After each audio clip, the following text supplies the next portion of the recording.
Ils m'ont laissé saigner dans du verre brisé après l'accident, parce que ma sœur était en retard pour le cours de yoga. Bonjour, je m'appelle Faye. Il y a 6 ans, j'avais 17 ans, je saignais sous des débris de verre après un accident de voiture. Ma mère se tenait à 10 pieds de distance et criait à propos de son cours de pilates. Mon père a dit, elle peut sortir en rampant. Et ma sœur, elle m'a enjambé comme si j'étais un sac de course que quelqu'un avait oublié sous la pluie. Ils ne savaient pas que je survivrais. Ils ne s'attendaient pas à ce que je me souvienne. Et ils n'ont jamais imaginé que je reviendrais avec les clés de tout ce qu'ils utilisaient autrefois pour me réduire au silence. Quel genre de famille vous laisse mourir pour un rendez-vous au salon? La pluie avait commencé comme un murmure, juste une légère tape sur le pare-brise alors que je sortais du parking de l'école. Zineya n'a même pas dit merci en se glissant sur le siège passager, tirant sa capuche sur ses cheveux parfaitement lissés comme si le monde lui devait quelque chose. Le ciel s'assombrissait, cette étrange brume bleu-gris qui s'abat sur Charlotte au début de l'automne. Le genre de brume qui donne l'impression que tout retient son souffle. J'avais 17 ans, avec le permis mais sans la confiance, autorisé à conduire seulement quand cela profitait à quelqu'un d'autre. Ce soir-là, ma mission était simple, récupérer Zineya à son entraînement de cheerleading et la déposer à son cours de pilates à l'heure. Ne gâche pas tout, Faye, m'avait prévenu maman. Elle ne peut pas être de nouveau en retard. Cela se répercute négativement sur son profil d'instructrice. Bien sûr, il ne faudrait pas que la déception de la famille retarde l'entraînement de l'enfant prodige. Je n'ai pas dit un mot. Je ne le faisais jamais. Mes mains agrippaient le volant, et je me concentrais sur la route comme si elle pouvait me mener quelque part où j'avais de l'importance. La berline a cahoté sur un nid de poule. Le clignotant gauche faisait son clic faible et irrégulier. Les essuie-glaces tachaient le pare-brise plus qu'ils ne le nettoyaient. Je l'avais mentionné la semaine dernière. Les pneus étaient presque lisses. Papa avait dit, ça va. Tu ne traverses pas le pays en voiture. C'est drôle comme la vie bascule juste au moment où vous commencez à penser que peut-être, juste peut-être, vous allez vous en sortir pour la journée. L'accident n'est pas venu avec des signes avant-coureurs. Un instant, je plissais les yeux sur la route à travers la vitre striée de pluie. L'instant d'après, des phares vifs, rapides, au mauvais endroit. J'ai donné un coup de volant à gauche, trop tard. Les pneus ont crissé, le métal a hurlé. Zineya a crié quelque chose que je n'ai pas saisi. Puis, l'impact. Le verre s'est brisé, tranchant à travers le bruit et le temps. Ma tête a heurté quelque chose. L'airbag, le cadre de la porte. Peu importe. Le monde a tressauté, s'est tordu, puis s'est immobilisé comme si quelqu'un avait mis la réalité sur pause. La douleur a été la première chose qui m'a ramené. Ce n'était pas cinématographique. Pas de lumière blanche brillante, pas de lampe panoramique sur le corps. C'était de la chaleur, de la pression et un horrible goût métallique dans la bouche. Ma jambe me lançait, humide et lourde. Mon bras gauche refusait de répondre. Ma ceinture de sécurité s'enfonçait dans ma clavicule, me retenant captive dans un monde incliné et froissé qui n'avait aucun sens. Le côté de Zineya était moins endommagé. Sa portière s'était ouverte violemment. Elle sanglotait, se tenant le poignet, mais elle était debout, elle bougeait. J'ai essayé de l'atteindre. Zineya. Ma voix n'était qu'un murmure rauque. Elle ne m'a pas regardé. Je ne voyais pas grand-chose, juste le flou rouge du tableau de bord et la pluie sur le pare-brise fissuré. Quelque part sous le siège, mon téléphone a vibré une fois puis s'est éteint. J'ai bougé mes doigts. Ils picotaient mais fonctionnaient. Mon bras, pas tellement. J'ai pensé, peut-être que c'est la fin. Peut-être que c'est ici que je meurs. Dans la voiture rouillée que mon père n'a jamais fait réviser, en conduisant ma sœur à un cours de pilates dont elle parlait probablement plus sur les réseaux sociaux qu'elle n'y assistait. Mais ensuite, des phares, pas de l'autoroute, de l'allée et le VUS de mes parents. Le soulagement m'a frappé si fort que j'ai failli m'évanouir. Ils sont venus. Ils sont vraiment venus. La portière passager a claqué. J'ai attendu que des bruits de pas crissent vers moi. Ils ne sont pas venus. À la place, la voix de maman a retenti, vive et agacée. Son cours commence dans 10 minutes. J'ai cligné des yeux. Parlait-elle de Zineya? Elle va bien, a marmonné papa. La voiture est fichue. Mon cœur s'est serré. Non, c'est une épave. Je l'ai dit la semaine dernière, a claqué maman. Pourquoi l'as-tu laissé prendre ce truc? Elle a insisté, a répondu papa. J'ai gémi, à peine assez fort pour m'entendre. Maman. Rien. Les talons de Vera ont cliqueté vers la portière passager ouverte. Je pouvais l'entendre s'agiter autour de Zinaya. Oh, ma chérie, tu trembles. Redresse-toi. Il faut y aller ou on va perdre la place. Maman, ai-je réessayé? Mon bras. Elle ne s'est pas retournée. Zinaya m'a jeté un regard. Puis elle s'est levée lentement, délibérément, et a enjambé ma jambe en sang. Elle n'a pas baissé les yeux, n'a pas tressailli, portant sa paire de l'ululemon préférée. Elle est montée à l'arrière du VUS comme si je n'étais même pas là. La voix de papa est venue de l'autre côté. Si elle a pu causer un accident, elle peut en sortir en rampant. La portière s'est refermée. Le VUS s'est éloigné. J'ai fixé les feux arrière jusqu'à ce qu'ils disparaissent sur la route mouillée. Je suis resté là, à moitié coincé, à moitié trempé, le cœur se brisant d'une manière que je ne croyais pas possible. Mes dents claquaient, non pas à cause du froid, mais de quelque chose de plus profond. Le genre de choc qui fait oublier à votre corps qu'il est en vie. Il a fallu 20 bonnes minutes avant que quelqu'un d'autre ne passe, une femme d'une cinquantaine d'années, des yeux bienveillants derrière des lunettes mouchetées de gouttes de pluie. Elle s'est arrêtée sans hésiter. Ma chérie, ne bouge pas, a-t-elle dit, en train de composer déjà un numéro. Les secours arrivent. Je ne me souviens pas de grand-chose après ça. Des flashs de secouristes, de masques à oxygène, de sangles se resserrant autour de ma poitrine. Les lumières des urgences vives, dures, impitoyables puis l'obscurité et le silence. Le bourdonnement des néons au-dessus de moi a été la première chose que j'ai perçue. L'air froid piquait ma peau sous la couverture d'hôpital, et mes paupières semblaient avoir été scellées avec quelque chose de plus lourd que le sommeil. Je les ai quand même ouvertes de force. Le plafond devenait flou puis net. Des machines bipaient doucement derrière moi. Une infirmière ajustait ma perfusion, murmurant quelque chose que je ne pouvais pas tout à fait saisir. Elle est stable, a-t-elle dit à quelqu'un juste hors de mon champ de vision. Toujours pas de tuteur? Ça fait plus de 6 heures. J'ai essayé de parler, mais ma gorge était irritée, écorchée, brûlée, comme si j'avais avalé du gravier. Le plafond s'est de nouveau estompé. Quand j'ai repris connaissance, la pièce avait légèrement changé. Je n'étais plus sur un brancard, mais dans un lit d'hôpital. Les lumières étaient tamisées, et un gobelet en plastique d'eau était posé sur le plateau à côté de moi. Mon corps me faisait mal à des endroits que je ne pouvais nommer. J'ai levé la main. Elle tremblait comme si elle ne m'appartenait pas et a atteint le bouton d'appel. Une infirmière est apparue en quelques secondes, des yeux bienveillants, un ton neutre. Bonjour, vous êtes réveillé. Quelle heure est-il? Ma voix était étrangère, rauque. Un peu plus de 10 heures du matin. Vous avez été consciente par intermittence depuis hier soir. Elle a ajusté mon oreiller et a jeté un coup d'œil vers la porte. Nous n'avons pas pu joindre vos parents. Nous avons laissé 2 messages. Personne n'a encore répondu. J'ai hoché la tête, bien que ma poitrine se soit tordue à ces mots. Je savais déjà qu'ils n'étaient pas venus. D'une manière ou d'une autre, je le savais depuis le moment où j'avais ouvert les yeux. À midi, le plateau à côté de moi contenait des papiers de sortie, une bouteille d'antibiotiques prescrits et un formulaire marqué « Signature du tuteur en attente ». Pourtant, personne n'a franchi la porte. Pas un seul appel, pas même un texto. Une assistante sociale est passée vers 14 heures. Elle était douce, mais je pouvais sentir le calcul derrière ses mots, évaluant si j'étais abandonné ou simplement un inconvénient. Nous pouvons vous garder une nuit de plus si nous n'arrivons à joindre personne, a-t-elle offert. J'ai failli dire oui, juste pour retarder le retour dans une maison qui n'était plus vraiment la mienne. Mais à 16h17, Vera est arrivée. Elle est entrée comme si elle assistait à une réunion de parents d'élèves, talons claquants, Starbucks à la main, lunettes de soleil toujours sur le nez. Sa voix était sèche. Efficace. J'ai signé les papiers. Nous devons y aller. Il facture un supplément pour chaque heure. Pas de câlin, pas de contact visuel. Rhett la suivait, les bras croisés comme s'il faisait la queue au service des immatriculations. Ses yeux se sont posés sur mon plâtre, puis se sont détournés. Je me suis raclé la gorge. Vous n'avez pas répondu. Nous étions occupés, a dit Vera, se retournant déjà. Tu as démoli la voiture. Tu devras aider à payer pour ça.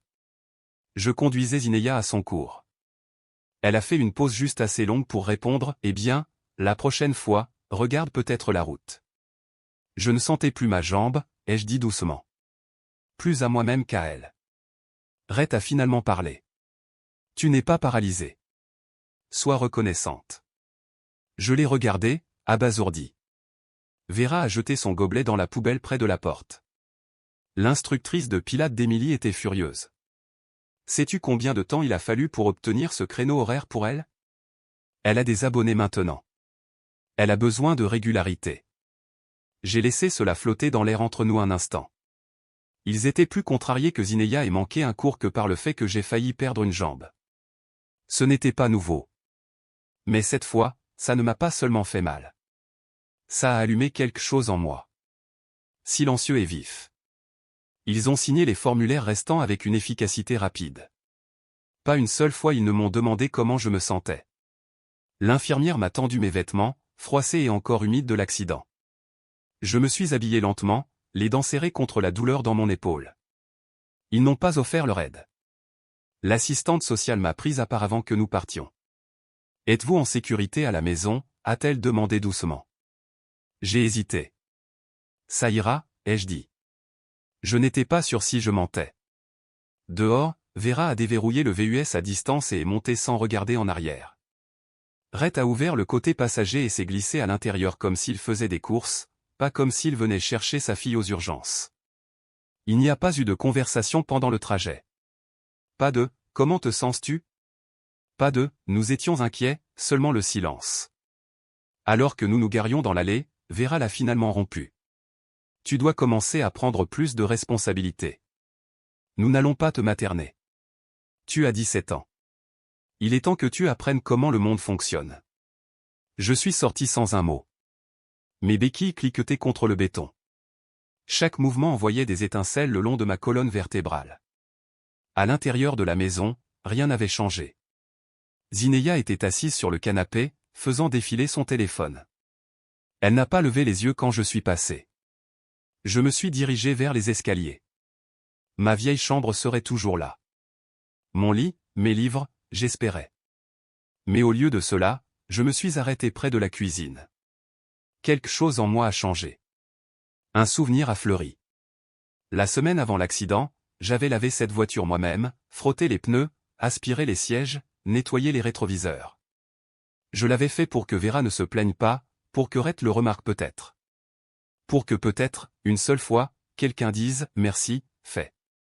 Ils ne l'ont pas fait. J'avais frotté cette voiture comme si j'essayais de gagner ma place dans leur histoire. Je pensais que si je travaillais assez dur, si j'étais assez présente, ils me verraient. Il s'est avéré que je n'étais pas invisible. J'étais juste optionnel. Cette nuit-là, je me suis assise sur mon lit dans le noir.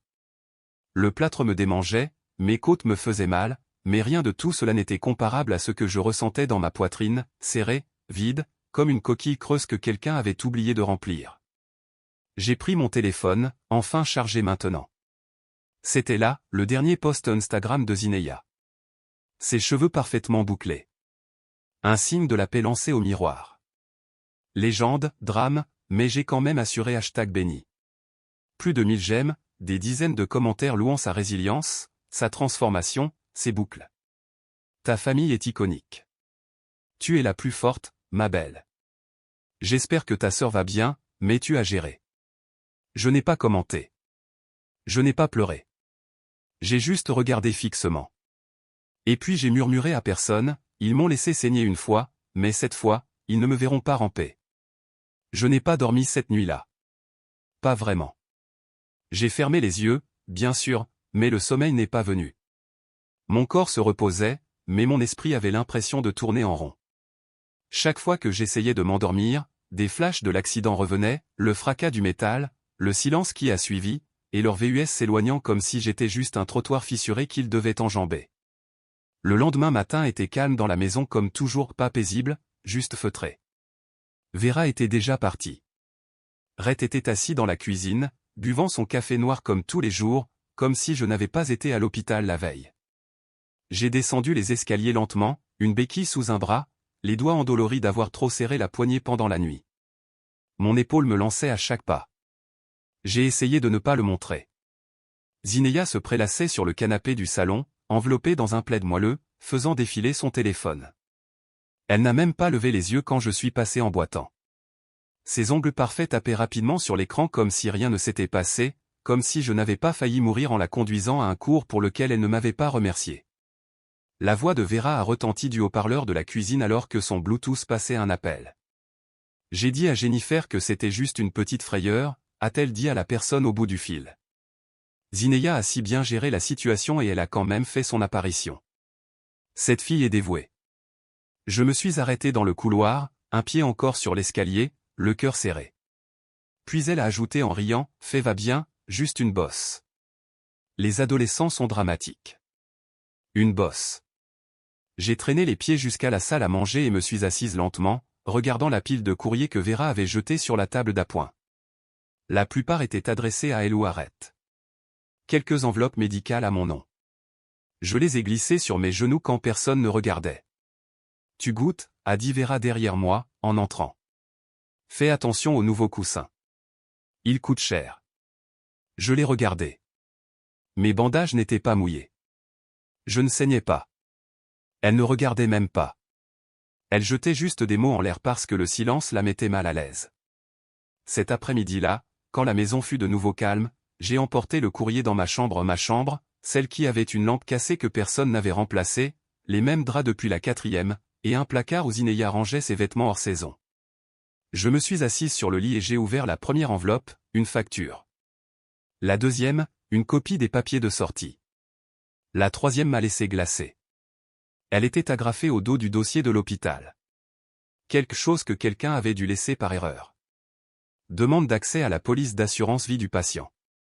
Déposé moins de 12 heures après l'accident. Case cochée, décédé ou en incapacité critique. Mon nom en haut. La police était au nom de Vera Lancaster. J'ai fixé le papier, puis j'ai cligné des yeux comme si je pouvais faire changer les mots.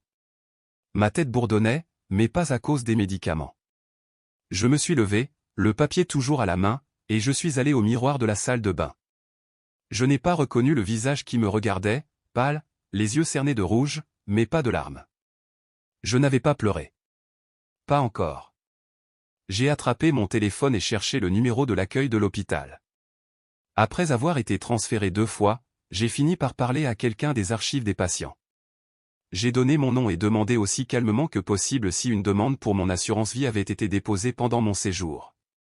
Il y a eu une pause, le genre de pause qui me disait que je n'étais pas folle. Oui, a finalement dit la femme, nous avions une demande dans nos dossiers. Elle a été refusée parce que vous étiez encore activement sous soins. Y a-t-il un problème? J'ai raccroché. Je me suis assise sur le sol de la salle de bain. Elle pensait que j'allais mourir. Non, elle espérait que je mourrais. Elle l'avait prévu. Je suis resté là plus d'1 heure, les jambes engourdies, le cerveau en feu. Plus tard, je suis retourné dans ma chambre, j'ai verrouillé la porte et j'ai ouvert mon ordinateur portable. L'Instagram de Zineya était toujours public. Le post de la nuit de l'accident avait maintenant plus de 2300 j'aime. L'un des commentaires les plus populaires disait « Il n'y a que toi pour rendre une tragédie aussi belle ». J'ai fait défiler plus loin. Quelqu'un l'avait tagué dans un article de blog, une influenceuse surmonte une urgence familiale pour maintenir sa marque en vie. Il y avait une capture d'écran d'elle au salon. Boucle parfaite, avec sa citation en légende, nous ne pouvons pas contrôler ce qui nous arrive, mais nous pouvons contrôler la façon dont nous réagissons. Elle avait donné une interview à un blog beauté la même nuit où j'étais en chirurgie, aucune mention de moi, aucune reconnaissance de mon existence dans ce récit. Ses abonnés l'avaient transformée en un symbole de grâce sous la pression. La petite sœur qui a gardé son sang-froid pendant que sa famille endurait le chaos. Je n'étais pas le chaos. J'étais l'espace mort qu'ils avaient pavé. Cette nuit-là, j'ai sorti tous les documents que j'avais, mon acte de naissance, mes dossiers scolaires, les notes du médecin. J'ai ouvert un nouveau document et commencé une chronologie, non pas de mes blessures, mais de chaque fois où j'avais été effacé. Chaque fois que Zineya avait obtenu le crédit pour quelque chose que j'avais fait. Chaque fois que Vera m'avait coupé dans une conversation. Chaque fois que Rhett avait regardé ailleurs. Je ne compilais pas cela pour les affronter. Pas encore. J'avais juste besoin de tout voir au même endroit. Je me suis déconnecté de tous les comptes que j'avais. J'ai supprimé mes réseaux sociaux. J'ai arraché l'application Instagram de mon téléphone comme un pansement qui était resté collé trop longtemps. J'ai caché le papier d'assurance sous mon matelas. Et j'ai écrit une seule ligne en gras en haut de ma chronologie, s'ils voulaient que je disparaisse, ils auraient dû s'en assurer. Quelques jours passèrent. Rhett retourna à regarder le sport dans le salon. Vera organisa un autre brunch de réseautage au salon. Zinea posta une vidéo sponsorisée avec un smoothie rose et un code de réduction. Et moi je regardais, j'écoutais, je prenais des notes. Un soir, en organisant mes vieux classeurs d'école, j'ai trouvé ma lettre d'acceptation pour une bourse d'études. Celle dont j'avais été si fier l'année précédente. Celle que Vera m'avait dit avoir postée à l'université avec tous les bons papiers. Je l'ai tenue à la lumière. Quelque chose n'allait pas. La ligne de signature où mon conseiller d'orientation avait initialement signé était maintenant une photocopie. La date avait été modifiée. J'ai fouillé dans mes fichiers, j'ai trouvé la copie originale que j'avais scannée. 2 versions différentes, 2 chemins différents. L'un d'eux n'était plus le mien. Le papier tremblait légèrement entre mes doigts alors que je le relisais, le tenant à la lumière de la fenêtre de ma chambre. C'était la fin de la matinée, la lumière du soleil traversant les vieux stores, rayant mon mur de lignes jaunes poussiéreuses. La lettre de bourse, autrefois le courrier le plus excitant que j'ai jamais reçu, ressemblait maintenant à un mensonge, ou pire, à un vol. Le scan original sur mon ordinateur, sauvegardé le jour où je l'avais reçu, avait une vraie signature. Celle que j'avais en main, une copie, une piètre contrefaçon présentée comme si je ne le remarquerais pas, comme si je ne m'en souviendrais pas. J'ai ouvert le portail de la bourse sur mon téléphone, mes doigts se déplaçant avec précaution pour ne pas bousculer mon épaule en voie de guérison. Mon cœur s'est serré quand j'ai vu le nom du bénéficiaire listé pour le cycle académique en cours, Zinea Lancaster. Ce n'était pas une faute de frappe. Je suis resté immobile pendant plusieurs minutes. Le seul son dans ma chambre était le léger bourdonnement du ventilateur dans le coin. Derrière ma porte, je pouvais entendre le sèche-linge tourner et la voix de Vera sur haut-parleur, discutant nonchalamment avec quelqu'un du salon d'une prochaine vitrine de printemps. Elle se prépare pour ça depuis l'hiver, disait Vera, la fierté enrobant chaque syllabe. C'est à elle de perdre. Elle sait juste comment se présenter. Ce mot, présenter, il est resté comme une épine. Se présenter, comme si c'était la véritable compétence mesurée. Pas les notes, pas le travail, pas la douleur. Je me suis souvenu de ces formulaires d'hôpital qu'elle m'avait demandé de signer alors que j'étais encore sous morphine. Juste des papiers pour l'école, avait-elle dit. Des trucs standards. J'étais groggy, je ne pouvais pas me concentrer. Je me souviens que ma main tremblait en signant. Elle a souri et m'a embrassé le front. C'est ma gentille fille. Zinea méritait cette opportunité. C'est ce qu'elle a dit au téléphone. Je me suis levé, j'ai marché lentement dans le couloir vers la cuisine, tenant toujours la lettre modifiée. Vera se versait de l'eau citronnée. Elle a levé les yeux, a vu le papier dans ma main, et n'a pas sourcillé. C'était à moi, ai-je dit, la voix basse mais ferme. Elle a cligné des yeux, puis a haussé légèrement les épaules. C'est allé à celle qui l'utiliserait. C'était adressé à moi. Et qu'est-ce que tu comptais en faire, fait, a-t-elle demandé, d'un ton désinvolte, comme si nous discutions des courses. Tu as à peine le niveau. Zinea a déjà les relations. Elle se présente bien. Elle parle avec confiance. Toi, tu te caches. J'ai ouvert la bouche, puis les refermé. Je ne me cache pas, ai-je dit finalement. Elle a posé le verre sur le comptoir, a ajusté la manche de son chemisier. Ce qui est à toi et ce pourquoi tu te bats pour le garder. Tu ne t'es pas battu. J'ai pris une profonde inspiration, délibérée. Alors peut-être que je vais commencer. Elle a penché la tête, m'examinant comme si j'étais un tableau qui n'allait pas avec le cadre. Ne réagis pas de manière excessive. Tu as toujours été sensible. Ce mot encore, sensible. Comme si réagir au vol, à la trahison, au fait d'être effacé de sa propre histoire était un défaut émotionnel. Je suis parti sans répondre. De retour à l'étage, j'ai fermé ma porte, me suis assise à mon bureau et j'ai ouvert mon ordinateur portable. Ma main tremblait encore légèrement, mais j'ai commencé à taper. J'ai écrit un courriel anonyme à la fondation de la bourse. Je n'ai pas donné de nom. J'ai joint les copies scannées des 2 lettres, l'original et la modifiée. J'ai déclaré qu'une signature avait été falsifiée et qu'une bourse avait été redirigée sans consentement. J'ai inclus la date de mon hospitalisation et noté que j'étais sous médicaments lorsque j'ai signé les formulaires scolaires. Puis j'ai cliqué sur Envoyer. Le lendemain, j'ai commencé à collecter tout le reste. Des captures d'écran de textos de Vera, ceux qui disaient « Laisse Zineya avoir celle-ci ». Des photos de moi lavant la voiture la semaine avant l'accident. Un fichier audio d'un message vocal que Zineya a laissé sur le téléphone d'une amie, qu'elle avait oublié que j'y avais accès, disant « Elle est trop fragile. Elle ne tiendrait pas un semestre ». Je ne savais pas à quoi tout cela me servirait. Mais je savais une chose. Je ne me ferais plus prendre au dépourvu. L'énergie dans la maison a changé. Zineya évitait mon regard. Elle allait et venait plus souvent sans un mot. Vera était sèche avec moi, donnant des ordres au lieu de converser. Rhett, comme d'habitude, restait silencieux. Il existait comme du papier peint là, mais jamais vraiment engagé. Il est devenu clair que je n'étais plus seulement invisible. J'étais un problème qu'il voulait résoudre. Un soir après le dîner, je me suis approché de Vera alors qu'elle chargeait le lave-vaisselle. « Si tu prends encore une chose qui m'était destinée, ai-je dit calmement, je reprendrai tout. » Elle s'est arrêtée, les mains agrippant toujours une assiette en céramique. « Prendre quoi ?» a-t-elle demandé avec un rire sec. « Tu ne possèdes rien. » J'ai alors souri, un sourire petit et crispé. « Tu serais surprise de ce que je garde. » Elle n'a pas demandé ce que cela signifiait. Elle n'en avait pas besoin.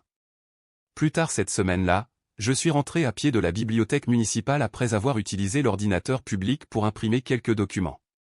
C'était le crépuscule, celui qui faisait vaciller les lampadaires comme s'ils hésitaient à s'allumer. En passant devant le salon, j'ai ralenti le pas. Les vitrines avant étaient sombres. Le panneau, ouvert, était retourné. Vera était rentrée tôt. Je suis resté là à regarder l'espace où elle avait bâti son petit royaume. L'endroit où Zineya avait pris d'innombrables selfies. L'endroit qui, à bien des égards, symbolisait leur version du succès. Puis j'ai remarqué quelque chose.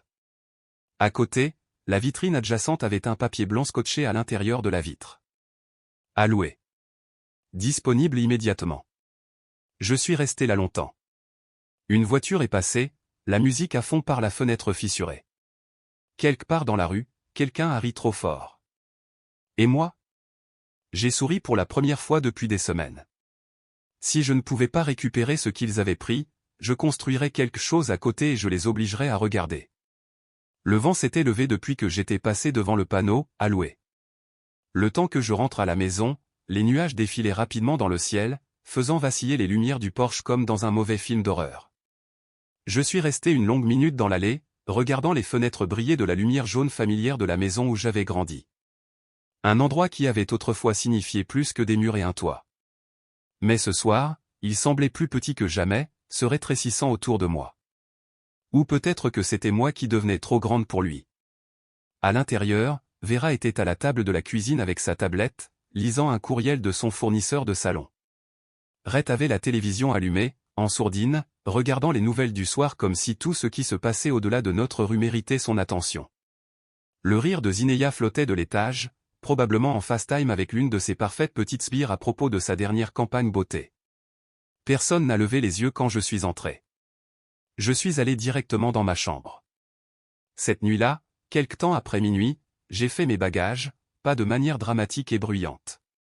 Il n'y a pas eu de tiroir claqué, pas de vêtements jetés, juste un mouvement silencieux et prudent, un seul sac, juste assez.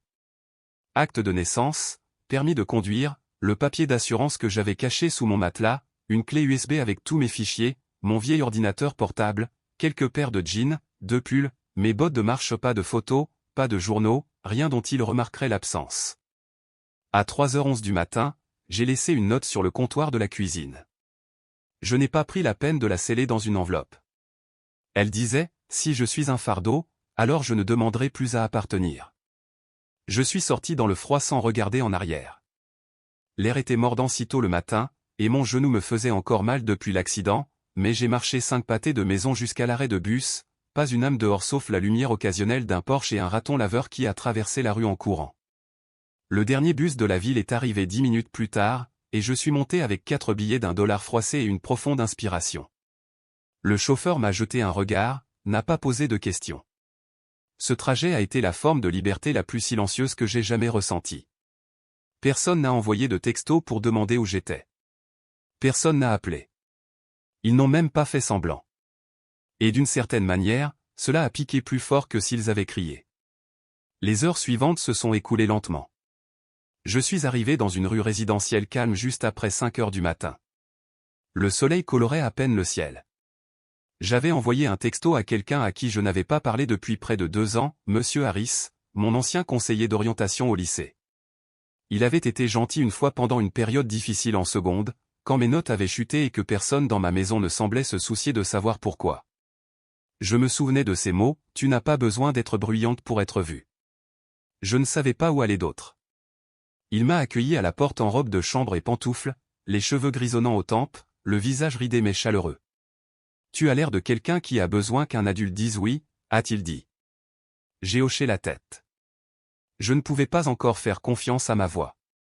Il ne m'a pas pressé de questions, il m'a juste conduite dans un couloir étroit jusqu'à une petite chambre d'amis au fond de la maison. Le papier peint s'écaillait, le lit grinçait, le radiateur cognait, mais c'était propre, et c'était à moi pour l'instant. Je me suis effondré sur le matelas, l'épuisement s'abattant sur moi comme une vague contre laquelle je m'étais préparé trop longtemps. Pour la première fois depuis des semaines, j'ai dormi sans interruption. Le lendemain matin, Monsieur Harris a préparé du porridge et du café. Il n'a pas demandé combien de temps je resterais. Il n'a pas demandé ce qui s'était passé. Il m'a juste versé une deuxième tasse et a dit, il y a une agence d'intérim à 3 pâtés de maison. Si tu cherches du travail, ils me connaissent. Je me porterai garant. Cette semaine-là, j'ai commencé à temps partiel dans un centre d'appel local. C'était le genre de travail que personne ne voulait, répétitif, ingrat, mais il payait assez pour que je sente que j'avais un pied à l'étrier. J'ai gardé chaque reçu, chaque talon, chaque code de connexion. Mes soirées étaient calmes, passées à lire des articles sur l'inscription au community college, l'aide financière, et comment postuler avec une nouvelle adresse postale. J'étais techniquement encore mineur, mais le monde me traitait depuis longtemps comme une adulte. Un soir, je me suis assise par terre dans la chambre d'amis avec mon ordinateur portable, un bloc-notes et 3 vieilles boîtes à chaussures pleines de documents. Je ne collectionnais plus seulement. J'archivais. La chronologie que j'avais commencée chez Vera s'allongeait de page en page. Il ne s'agissait pas de vengeance. Il s'agissait de vérité. Il s'agissait de preuves. Et il s'agissait de pouvoir. Celui que l'on gagne tranquillement et que l'on garde précieusement. Un samedi matin, 2 semaines après mon installation, j'ai acheté un gallon de peinture bleu pâle à la quincaillerie du coin. Monsieur Harris m'a aidé à le ramener à la maison. J'ai passé l'après-midi à peindre les murs de la chambre d'amis avec des coups de pinceau lents et délibérés, en fredonnant pour moi-même. À un moment donné, il est passé devant la porte et a dit « On dirait que tu te l'appropries ». J'ai souri, barbouillé de peinture. Personne d'autre que moi sur le bail, ai-je répondu. Il a fait une pause, les yeux bienveillants. C'est comme ça que ça devrait être. Ce soir-là, j'ai ouvert un exemplaire d'occasion d'un manuel de droit des affaires que j'avais acheté pour $2 dans une friperie. Chapitre 1, Propriété et responsabilité. J'ai pris des notes. J'ai lu jusqu'à ce que mes yeux se brouillent. J'ai relu les chapitres sur les SARL, le droit des propriétaires et des locataires, et les entreprises individuelles. Chaque mot me faisait me sentir moins comme la fille qu'ils avaient laissée derrière et plus comme la femme que je choisissais de devenir. Le lundi matin, j'ai postulé au programme en ligne d'un community college local pour le conseil en traumatologie. J'ai écrit ma lettre de motivation au même bureau où M. Harris corrigeait les dissertations des étudiants et les soumises sans le dire à personne. Les jours ont passé, puis une semaine. Puis un soir, je suis rentré du travail pour trouver une petite enveloppe sur mon bureau. À l'intérieur, écrite d'une écriture nette et arrondie, se trouvait une note, « Tu me rappelles quelqu'un qui n'a pas non plus abandonné ». Pas de nom signé, juste cette phrase. Mais je savais de qui elle venait, et je l'ai pliée soigneusement, je l'ai placée dans le journal où je gardais tous mes reçus. Ils ont laissé ma chambre à la poussière. Je me suis donné un avenir. Cet après-midi-là, après les cours, j'ai ouvert mon téléphone pour vérifier un courriel du bureau du trésorier concernant une mise à jour des frais de scolarité. Mais avant que je puisse accéder à ma boîte de réception, l'écran s'est allumé avec un lien envoyé par texto par un ancien camarade de classe, un à qui je n'avais pas parlé depuis plus d'1 an. « Tu as déjà vu ça ?» disait le message, suivi d'un emoji qui rit. J'ai cliqué sur le lien. La vidéo s'est ouverte instantanément.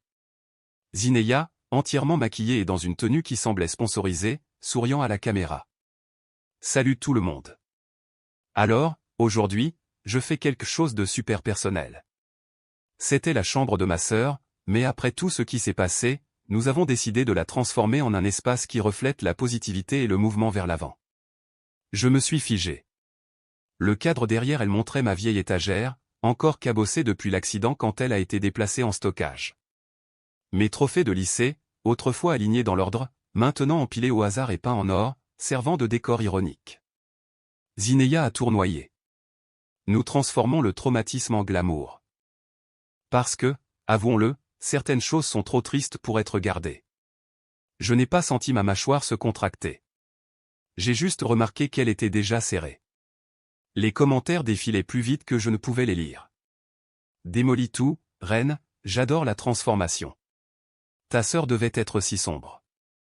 Lol. Pauvre fille. Elle est juste dramatique. J'ai verrouillé le téléphone et l'ai posé face contre la table. Mes doigts tremblaient. Cette chambre, ma chambre, était l'endroit où je lisais sous les couvertures avec une lampe de poche parce que Vera pensait que la lumière du plafonnier était un gaspillage après 22 heures. C'est là que j'ai écrit ma première dissertation pour l'université, où j'avais pleuré la nuit où mon acceptation est arrivée parce que personne dans ma famille n'avait même dit « félicitations ». Maintenant, c'était une toile de fond pour une vidéo de rebranding. J'ai retourné mon téléphone, ouvert mon application de notes, et tapé exactement une phrase. Et si la chambre que vous avez glamourisée était l'endroit où quelqu'un a saigné seul? Je ne l'ai pas signé. Je l'ai posté anonymement sur un forum de survivants de traumatisme. Le lendemain matin, elle avait été repartagée plus de 8000 fois. Pas de hashtag, pas de photos, juste ces mots. Les gens ont commencé à répondre, ça me touche de trop près. Merci de l'avoir dit. J'avais besoin de lire ça aujourd'hui. Le même matin, un souvenir m'a frappé de nulle part. C'était 2 jours après ma sortie de l'hôpital. Ma jambe était encore bandée, mon épaule suturée et à vif. J'étais entré en boitant dans la cuisine pour essayer de me verser des céréales avec un seul bras quand Vera a passé la tête. On manque de personnel au salon, a-t-elle dit, sans prendre la peine de me saluer. Tu peux aider. J'ai cligné des yeux. Maman, je ne peux même pas lever tu peux essuyer. C'est tout ce dont j'ai besoin. Ne sois pas si égoïste. Je n'avais même pas l'énergie de me battre. J'y suis allé. Le salon sentait le lilas et l'eau de Javel. Les femmes à l'accueil m'ont à peine jeté un regard. Vera m'a tendu une brosse de toilette et un flacon pulvérisateur. Tu veux rester à la maison et te reposer. Alors rends-toi utile d'abord, a-t-elle dit assez fort pour que sa cliente l'entende. J'ai passé l'heure suivante à genoux à frotter les joints de carrelage pendant qu'elle riait de ma réaction dramatique à un accident de voiture. Je n'ai pas pleuré à ce moment-là non plus, mais je me suis souvenu de chaque minute. Ce soir-là, je me suis assise en face de Vera à la table de la cuisine. Je l'ai regardée dans les yeux et j'ai dit, je ne suis pas ton désordre à nettoyer. Elle n'a pas sourcillé. Non, tu es le désordre que je dois continuer à expliquer. J'ai souri. Alors arrête de mentir. Elle a ricané et est retournée à son ordinateur portable. Je suis parti avant qu'elle ne puisse dire autre chose. Dans ma chambre chez Monsieur Harris, j'ai commencé à faire des recherches sur l'enregistrement des entreprises. Je savais que Vera avait son bail de salon à son nom et l'avait renouvelé tous les 3 ans comme une horloge. Le bâtiment lui-même, cependant, appartenait à un homme d'affaires à la retraite nommé Gerald Meyers. Une recherche rapide dans les registres du comté m'a dit tout ce que j'avais besoin de savoir. Il avait 78 ans, était semi-retraité et cherchait à liquider des propriétés avant de déménager en Floride. Je l'ai contacté sous un pseudonyme, Dr. Fay Morgan. C'était techniquement vrai. J'étais enregistré comme conseillère stagiaire sous mon 2e prénom et mon nouveau nom de famille. Je ne me cachais pas. Je bougeais différemment. Monsieur Meyers a répondu en une journée. Nous nous sommes rencontrés dans un dîner près de l'autoroute.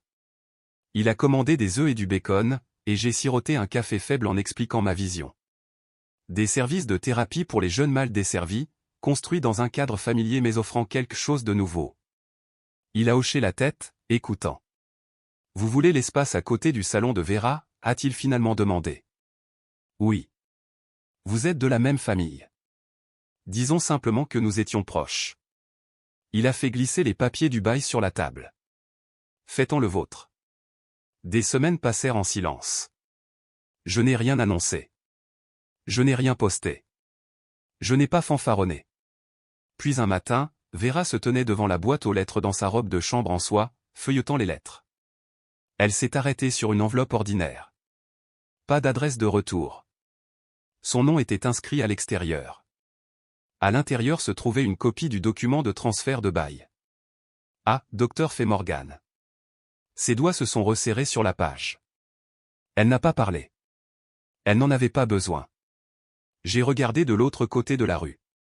Silencieuse, immobile. Le reflet qu'elle a vu dans le papier n'était pas seulement un nouveau nom. C'était le fantôme qu'elle pensait avoir enterré. Ils ont vu un fantôme dans les papiers du bail. Mais j'étais bien vivante.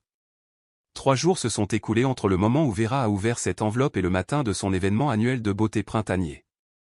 J'ai attendu intentionnellement jusqu'au tout dernier moment pour frapper. Le timing n'était pas seulement une question de démonstration de pouvoir. Il s'agissait de récupérer les heures, les années, toute la saison de ma vie qui avait été volée et réduite au silence dans cet espace même. Le soleil s'est levé sur le salon le matin de l'événement comme il l'avait toujours fait, doré et sans complexe. De l'autre côté de la rue, j'ai regardé la vitrine de verre scintillé, des bannières flottant avec des roses pastels et des dorures. Rayonnait au printemps, la vitrine beauté ultime. Je n'ai pas pu m'empêcher de ricaner doucement. Vera avait toujours été obsédée par les apparences. À quoi ressemblait la maison, à quoi ressemblait le salon, à quoi ressemblaient ses filles. Mais elle ne prêtait jamais attention aux détails qui comptaient, comme le nom sur le bail d'un bâtiment. Je suis arrivé avant l'aube en utilisant les clés que le propriétaire m'avait données. Le bâtiment était sombre, vide, portant encore la faible odeur de l'eau de javel et des diffuseurs de roses de la nuit dernière. J'ai traversé la zone d'accueil avec des pas délibérés, retirant les affiches des fenêtres, rassemblant les dossiers des clients, les mettant de côté dans des boîtes scellées. Rien de détruit, rien de volé, juste une transition. La propriété signifiait la documentation. J'avais tout. Ensuite, je suis allé au comptoir d'accueil et j'ai remplacé l'écran de bienvenue numérique par une bannière statique. Cet événement a été annulé. Veuillez adresser toutes vos demandes au Dr. Morgan. Il clignotait en lettres blanches calmes sur un fond ardoise sombre. Propre, clair, sans complexe. J'ai placé la citation encadrée sur le bureau de la réception en dernier. Elle peut sortir en rampant. 6 ans maintenant, cette phrase. Je n'avais pas eu besoin de crier. J'avais seulement eu besoin de me souvenir. Sur ce, j'ai verrouillé la porte et je suis parti prendre un café dans la rue, revenant juste avant 9 heures pour attendre sur le trottoir. Alors que les invités commençaient à arriver, ils sont venus par vagues, des influenceurs locaux avec des sacs fourre-tout assortis, des mères et des filles avec des boucles serrées et des portefeuilles bien garnis. Zineya est arrivée 30 minutes plus tard en tailleur pêche et lunettes de soleil, suivie de Vera et Rhett. Son téléphone était déjà sorti pour filmer. « Bonjour, mes beautés », a-t-elle lancé à la caméra. Nous lançons la saison avec quelque chose d'inoubliable. Ça, au moins, c'était vrai. Alors qu'ils atteignaient l'entrée principale, j'ai monté les marches et je me suis tenu juste à l'intérieur du hall avec un presse-papier à la main. Zineya s'est d'abord figée, puis sa tasse de café lui a glissé des mains, se brisant contre le carrelage, l'expresso s'étalant autour de ses talons coûteux. Vera s'est avancée, la confusion traversant son visage, puis la reconnaissance.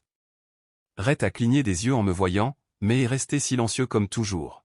« Qu'est-ce que tu fais ici » a demandé Vera, la voix tendue. « J'aide juste aux opérations », ai-je dit calmement. Elle m'a bousculé pour se diriger vers le bureau d'accueil. Puis elle s'est arrêtée net. Là, face à elle, se trouvait la citation encadrée. Ses propres mots. Ses yeux se sont écarquillés. Ce n'est pas, une journaliste, que j'ai reconnue d'un magazine de style de vie local, s'est penchée vers une autre invitée. Attends, c'est elle, a-t-elle murmuré. Celle du poste, de l'histoire du blog. Je me suis avancé. Cet espace a été utilisé autrefois pour m'enterrer, ai-je dit assez fort pour que tout le monde dans la réception l'entende. Maintenant, je l'utilise pour déterrer la vérité. J'ai tendu une enveloppe à Vera. Ses mains tremblaient légèrement en l'ouvrant. Avis d'expulsion signé, notarié, juridiquement valable. Tu ne possèdes pas ce bâtiment, a-t-elle claqué. C'est moi maintenant, ai-je répondu. Et votre bail a expiré il y a 60 jours. Vous avez été prévenu. Tu nous as piégés, a-t-elle sifflé. Non, vous avez ignoré les papiers. Je les ai suivis. Le silence s'est répandu dans la pièce. L'une des stylistes qui travaillait autrefois sous les ordres de Vera est entrée et s'est arrêtée en plein milieu de son pas, puis m'a regardé, puis a regardé Vera. Elle s'est avancée lentement vers moi. Tu as fait ça, a-t-elle demandé à voix basse. J'ai hoché la tête une fois. Bien, a-t-elle dit. Il était temps que quelqu'un le fasse. Les lèvres de Vera se sont retroussées. Tu penses que ça te rend noble? Regarde ce que tu as fait. Tu as embarrassé ta famille. Vous avez fait ça tout seul, ai-je dit. Zinaya s'est retournée, les larmes striant son mascara, et a bousculé la foule, disparaissant par la porte d'entrée. Les clients ont suivi. Certains murmuraient, d'autres secouaient la tête. Une femme a déchiré son dépliant de l'événement et l'a jeté dans la poubelle près de la réception. En 10 minutes, le salon était à moitié vide. Vera se tenait là comme une statue, l'incrédulité gravée sur son visage. Elle s'est finalement tournée vers moi et a murmuré, « Nous pouvons parler en famille à huis clos. » J'ai pris une inspiration. Vous m'avez appris que la famille est quelque chose que l'on mérite. Vous ne l'avez pas mérité. Elle a tressailli. J'ai marché lentement devant elle. Pas triomphante. Juste fini. Je me suis arrêté au bureau de la réception, j'ai redressé le cadre de la citation une dernière fois, puis j'ai poussé la porte d'entrée et je suis sorti dans la lumière du printemps. Derrière moi, alors que la porte se refermait doucement, j'ai entendu le faible cliquetis du cadre tombant face contre terre sur le carrelage. Elle ne l'a pas ramassé, et je n'ai pas regardé en arrière. Vous m'avez laissé saigner une fois. Je vous ai laissé saigner de votre influence. Après l'incident du salon, le silence fut plus assourdissant que la confrontation. Je n'ai pas célébré. Je n'ai rien posté. Je n'en ai même pas parlé avec Monsieur Harris. Quand je suis retourné dans la chambre d'amis ce soir-là, j'ai simplement préparé du thé, ouvert mon ordinateur portable et me suis mis au travail. Le lendemain, à l'aube, ma boîte de réception s'est illuminée. Objet, déclaration nécessaire sur l'annulation de l'événement. Objet, demande des médias, changement de propriétaire du salon. Objet, opportunité de prise de parole, panel local sur la rupture générationnelle. Je les ai tous ignorés. À la place, j'ai préparé une autre tasse de thé et j'ai écrit une réponse à un courriel arrivé juste après minuit. Il venait de Zinaya. Objet, une dernière demande. Le corps de son message était bref, j'aimerais louer l'espace du salon pour un événement unique, quelque chose pour reconstruire le nom de la famille, une histoire de rédemption. Ce serait bien de rappeler aux gens notre héritage. Fais-moi savoir si nous pouvons trouver un arrangement. Héritage. J'ai fixé l'écran pendant une minute entière avant d'ouvrir une nouvelle fenêtre et de rédiger ma réponse sous mon courriel professionnel. Demande refusée. Héritage révoqué. Je n'ai pas élaboré. Je n'ai pas jubilé. Et pourtant, en moins d'une heure, mon courriel faisait le tour. Quelqu'un, probablement une ancienne styliste ou une cliente mécontente, a divulgué une capture d'écran à un blog de style de vie local. Le titre le lendemain était « Vengeance ou rédemption ?» Une propriétaire anonyme refuse le retour sous les projecteurs de l'infâme influenceuse. Les commentaires n'étaient pas tendres. Enfin, quelqu'un a tenu tête à cette famille. C'était attendu depuis longtemps. Elle a mérité ce nom. Je n'ai pas répondu. Je n'en avais pas besoin. À la place, je me suis connecté à mon ancien blog, celui que j'avais abandonné il y a quelques années. À l'époque où je croyais encore que le silence était la survie.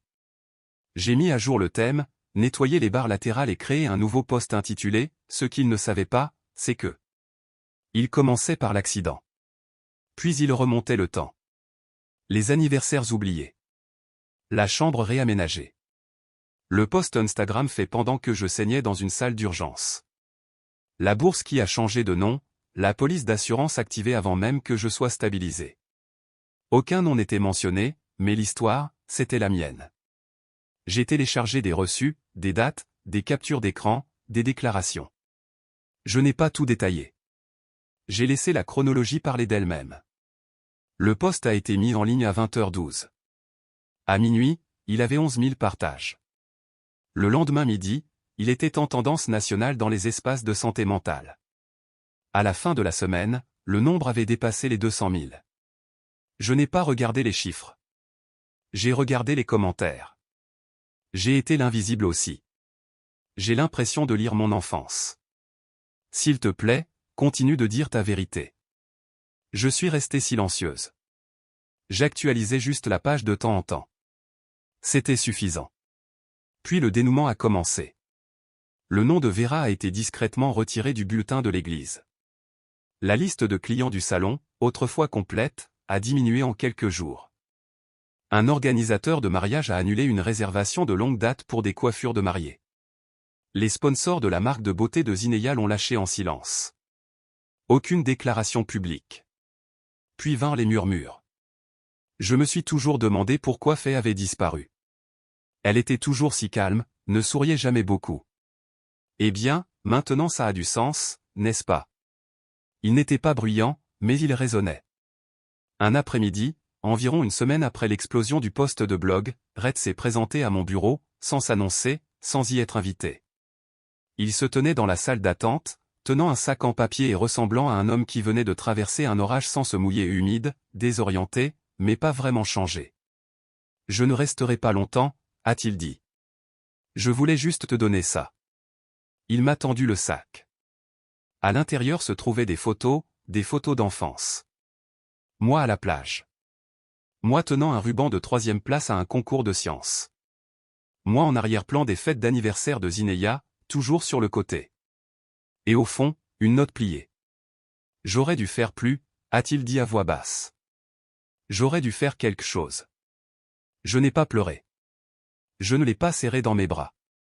Je l'ai juste regardé dans les yeux et j'ai dit, « Tu peux encore. » Il n'a pas demandé comment. Je n'ai pas offert de suggestion. Mais en partant, il s'est arrêté à la porte. « Je ne savais pas tout », a-t-il murmuré. « Mais vous en saviez assez », ai-je répondu. Ce soir-là, Zinea a posté une photo de nous deux quand nous étions enfants. Robe de Pâques assortie, faux sourire. Sa légende disait, certaines personnes ne guérissent jamais. Elles ne font que blesser les autres. C'était un appât. Mais je n'ai pas mordu. J'ai laissé les commentaires défiler. C'est bas. Elle raconte son histoire. Laisse-la faire. Ne te fais pas passer pour la victime maintenant. Elle l'a supprimé en quelques heures. Je n'ai pas répondu. Ni en ligne, ni par courriel, ni par téléphone, parce que la vérité avait déjà fait son travail. La semaine suivante, j'ai été invité à prendre la parole à un panel de survivants de traumatisme organisé par une association locale. C'était un rassemblement tranquille. Pas de caméra, pas de presse, juste des chaises pliantes, des badges en papier et des gens qui portaient la douleur sur leurs épaules comme un poids qu'ils avaient oublié comment déposer. Lorsque l'organisateur m'a présenté, je me suis tenu au pupitre, les paumes à plat sur le bois. Je n'avais pas de script. Je pensais que la justice, c'était d'obtenir des excuses, ai-je dit. Quelques têtes ont hoché. Mais maintenant, je pense que la justice, c'est de pouvoir dire la vérité à voix haute sans demander la permission. Et je l'ai raconté pas tout. Pas les aspects les plus vifs, mais assez. Plus tard ce soir-là, je suis rentré chez moi, j'ai préparé du thé et je me suis assise devant le miroir de ma chambre. Pas pour vérifier mon maquillage, pas pour répéter quoi que ce soit, juste pour regarder le visage qui avait survécu à tout cela. Je n'étais plus en colère. J'étais juste lucide. J'ai tourné la clé et suis entré juste avant le lever du soleil. Les lumières du couloir avaient déjà été réglées sur une faible intensité, projetant une douce chaleur sur la zone de réception. Le léger parfum de lavande se diffusait dans la pièce, apaisant, mais pas écrasant. L'air à l'intérieur de la salle de la résilience semblait toujours un peu plus épais, un peu plus sacré que dans d'autres endroits. C'était peut-être le silence que nous respections ici. Ou peut-être que c'était le poids que nous soulevions doucement des épaules des enfants qui venaient. Les adolescents étaient assis tranquillement dans la salle d'attente, certains faisant défiler leur téléphone, d'autres griffonnant dans des carnets usés. Personne ne bavardait. Ils n'avaient pas à le faire. C'était l'un des rares espaces où l'on ne s'attendait pas à ce qu'ils jouent un rôle. Je suis passé derrière le comptoir, j'ai salué mon assistante d'un signe de tête et j'ai ramassé un morceau de papier plié qui m'avait été laissé. Mon nom était écrit sur le devant d'une écriture que je n'ai pas reconnue. À l'intérieur se trouvait une note. Je pensais que j'étais la seule. Pas de signature, pas d'adresse de retour. Mais je savais de qui elle venait. Une des filles qui s'était assise dans ce même hall des mois auparavant, silencieuse, tremblante, et n'établissant aucun contact visuel. Elle était partie sans un mot les 2 premières séances. À la 3e, elle est restée. À la 5e, elle a parlé. À la 8e, elle a ri. C'est pour ça que j'ai construit cet endroit. Plus tard cette semaine-là, nous avons organisé une petite cérémonie, notre toute première. Juste 30 personnes, des parents d'élèves qui étaient restés sobres pendant 6 mois, une poignée d'enseignants de l'école voisine qui avaient discrètement fait des dons, et une invitée spéciale, une adolescente nommée Kayla, qui avait soumis sa candidature pour une bourse que nous avons lancée ce printemps-là. Elle se tenait au pupitre, le visage tremblant alors qu'elle tenait ses fiches. Je n'ai pas beaucoup de gens dans ma vie qui disent « Je suis fier de toi », a-t-elle commencé. Alors, quand quelqu'un l'a dit ici, je ne savais pas quoi faire. Elle a reniflé, a essuyé sa joue. Mais maintenant, je me le dis à moi-même. Et c'est grâce à cet endroit. Je me suis approché d'elle lentement et lui ai tendu le certificat. Tu n'as pas besoin de leurs applaudissements pour être fier de toi, ai-je dit doucement mais clairement. Kayla s'est effondrée en larmes, et la salle s'est levée pour applaudir. Je n'ai pas pleuré, mais j'ai senti quelque chose se desserrer dans ma poitrine, comme un fil qui avait été emmêlé pendant des années et qui se dénouait enfin juste assez pour respirer. Une semaine plus tard, j'ai pris la parole à un panel organisé en centre-ville. C'était simple, juste nous 5 assis sur des chaises. Pas de presse, pas de microphone, juste quelques dizaines de chaises pliantes, un cercle d'histoire, et un modérateur qui ne coupait la parole à personne. Quand ce fut mon tour, je me suis levé et j'ai dit, ils m'ont vu saigner et sont partis. Aujourd'hui, j'ouvre des portes à ceux à qui on a dit qu'ils étaient sur le chemin, je n'avais pas besoin d'en dire plus. Après, les gens sont venus me demander des câlins. D'autres ont glissé des notes dans ma paume, des mots qu'ils n'avaient pas encore trouvé le courage de dire à voix haute. J'ai tenu chacun d'eux comme une chose sacrée. 2 jours plus tard, j'ai reçu le dernier texto de Vera. Il est arrivé pendant une pause entre les séances. Alors, tu as gagné. J'espère que ça en valait la peine. Pas de bonjour, pas de nom, pas d'excuses. J'ai fixé l'écran pendant 3 secondes, puis j'ai appuyé sur supprimer. Je n'ai même pas pris la peine d'enregistrer le numéro. De retour à mon bureau ce soir-là, j'ai éteint les lumières et je me suis assise derrière mon bureau. Sur le mur derrière moi étaient accrochées 2 photos. L'une était de moi à 6 ans, des dents en moins, tenant un raton laveur en peluche que je transportais partout. L'autre était la photo de l'inauguration du ruban le jour où nous avons ouvert la salle de la résilience. Moi dans une robe simple, des ciseaux à la main, les yeux fixés sur l'avenir. Je n'étais pas complètement guéri, mais j'étais entière. Dehors, une silhouette familière s'est arrêtée à la fenêtre avant. Vera. Elle est restée un instant, regardant à travers la vitre. Elle pouvait me voir au bureau. Je n'ai fait aucun mouvement. Elle non plus. Elle s'est retournée et s'est éloignée, sa silhouette petite contre la lumière du soir. Personne n'a appelé son nom. Personne n'a suivi. Le lendemain matin, quelqu'un m'a envoyé une capture d'écran de la dernière vidéo de Zineia. Elle faisait du contenu sponsorisé pour une nouvelle ligne d'extension de cheveux. Sa voix était vive, ses boucles impeccables, sa légende creuse. La section des commentaires était silencieuse.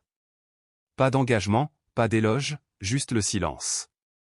Et d'une manière ou d'une autre, ce silence résonnait plus que toute autre chose. Ce soir-là, j'ai fermé la clinique comme d'habitude, j'ai retourné le panneau sur « Fermé », j'ai verrouillé les portes, j'ai mis l'alarme et j'ai éteint les lumières. En sortant dans la rue calme, j'ai levé les yeux vers le panneau peint sur la fenêtre, la salle de la résilience. Puis j'ai murmuré à personne en particulier, je n'étais pas censé m'en sortir. Mais je n'ai pas seulement survécu. J'ai construit quelque chose de mieux. Ils m'ont enjambé une fois. Maintenant, je construis des planchers à travers lesquels personne ne peut tomber. Parfois, la guérison ne ressemble pas au pardon. Elle ressemble à la construction de quelque chose que personne ne pensait que vous pouviez faire. Non pas par vengeance, mais par résilience. L'histoire de fait nous rappelle qu'être effacé ne signifie pas que nous disparaissons. Avez-vous déjà été celui ou celle qu'on a laissé derrière pour vous relever plus fort par vos propres moyens? Si cette histoire vous a touché, n'oubliez pas de vous abonner pour d'autres récits de vie puissants qui restent avec vous longtemps après leur fin. Dites-nous dans les commentaires, qu'auriez-vous fait si vous étiez fait?